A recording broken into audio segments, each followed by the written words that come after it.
শিল্পীর শিল্পকলা যদি শরীর খোলা হয়, শিল্পীর শিল্পকলা যদি শরীর খোলা হয়, জনসমক্ষে প্রতিভার করছে অপচয়। আদ্যাশক্তি মহামায়া মা কালীর ছিন্নমস্তা রূপকে শরীর খোলা অবস্থায় ওপেন মঞ্চে নৃত্য করছে। এটা কি হিন্দু সমাজের দেবদেবীদের নিয়ে মস্করা নয়? কি বলছিস তুই? শিল্প একটা আর্ট, আর শিল্পী হলো সেই আর্টের পথপ্রদর্শক। শরীরের হুড খুলে নাচকে নয়, নিচের নিতম্বকে দেখানোই ছিল শিল্পীর আসল উদ্দেশ্য।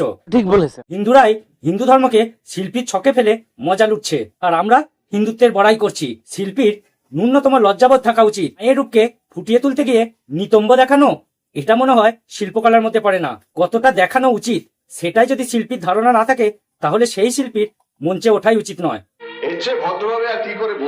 শুনেছি পরবর্তীকালে নাকি শিল্পী ক্ষমা চেয়েছেন। শিল্পী যদি নিজের ভুলটি কিনা বুঝতে পারে, তাহলে তার ক্ষমা চাওয়াটা কিছুটা প্রহসন হয়ে দাঁড়ায়। ওই যে আজকাল একটা রোগ সবার মধ্যে আছে, ভাইরাল হওয়ার নেশা। হয়তো শিল্পীও এটাই চেয়েছিল, না হলে নাচের মাঝখানে খোলা নিতম্বটাকে বারবার চুল সরিয়ে দেখানোর চেষ্টা করে। তো বন্ধুরা, ভিডিওটা ভালো লাগলে চ্যানেলটা অবশ্যই সাবস্ক্রাইব করবেন।